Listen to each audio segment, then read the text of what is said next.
Hey everybody, this is Marvin Burwell and this video is on human immunity. I've been studying health sciences for about 10 years now, and I want you guys to know that I am not a medical doctor, so disclaimer, I do not claim to cure, diagnose, or treat any disease. Your body tends to do these things on its own.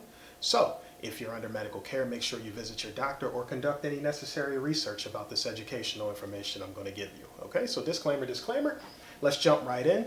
The human immune system can have many parts if you study it deeply. You'll hear about the complement system, the antioxidant system, innate immunity, acquired immunity, and different parts in between.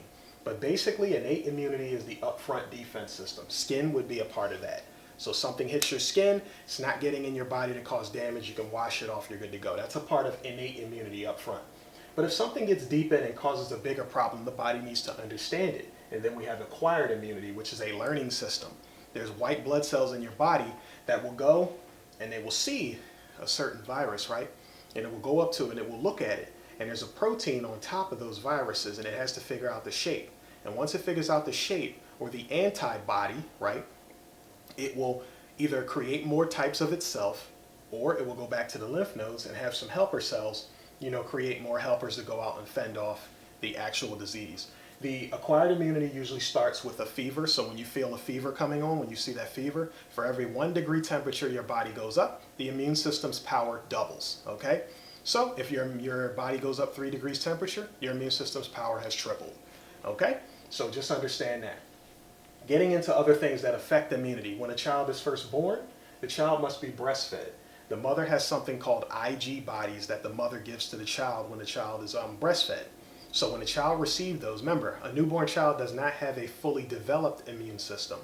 So it receives materials from the mother because the mother's body is grown and has had the chance to communicate with the environment. So it's already training the child on being able to communicate too. So whatever the child naturally needs to do that, the mother's breast milk supplies. So it's incumbent upon the mother to have good nutrition and breastfeed the child in order for the child's immune system to become mature the proper way. If the child is not breastfeeding, the immune system won't mature the way it should be. That's a case of lowered immunity, okay? Diet and nutrition. The purpose of diet and nutrition is to keep the body's channels open. Obviously, if you're eating a lot of gunk and grease and different dairy products and clogging your system up over time, you're blocking up things that allows your body to operate at 100% capacity. If you're eating foods that take a long time to digest and you keep piling them on top of one another, eventually you get buildup in the stomach, things aren't being digested, so that means nutrients aren't being absorbed, so your body can't perform certain functions the way it should, hence lowered immunity. But when you're eating the right things, the channels are clean, food goes in, the bad stuff comes right back out, or then that allows your body, where if an invader comes in, the body has open channels, it can get right to where it needs to be, address the offender and get them out, and you're none the wiser, okay? So diet and nutrition is about having open and clean system so that when something comes in, the fastest possible response can happen. If that does not happen because you have a lot of closed off channels, you have diabetes, high blood pressure, COPD, you have all kinds of digestive disorders. Those are things that are dividing your body's attention. So the invader comes in, there's not necessarily somebody right there to catch them up front. That invader starts wreaking havoc, and now when your body finally sees it, your body has to use a lot of materials to meet that demand.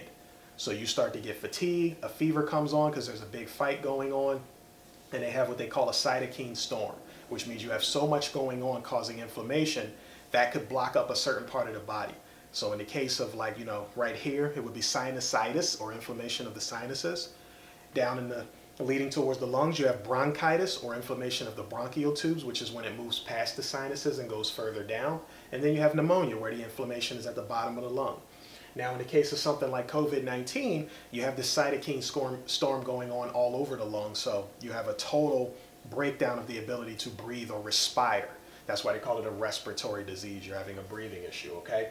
And that cytokine storm is causing so much inflammation at one time because you didn't have open channels to catch it up front, that you're suffering from the symptoms and now you need some outside help, okay?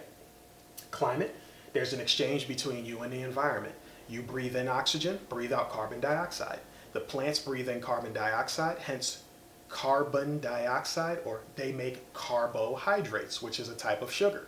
And then they also breathe out oxygen for you, so they provide you food and they provide you energy by using something you breathe out and don't use, okay? Just like when you go to the bathroom, those things can go in the soil. And then the plants will know something about you, and when you eat the plants, you'll know something about the plants. Plants can't run, but you can.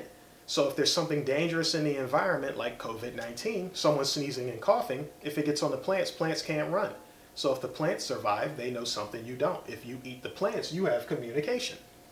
If there's a communication between you and the environment, which is how an immune system is built, then you know your body's going to be all right, because your body's receiving information on a daily basis. So when you stop going out in the climate and out in the environment, you stop receiving the info, which means your body stops training for the things coming in. And when you fall far behind, your body goes out of practice, and eventually the right one comes along and it can take you down, or you need outside intervention, okay?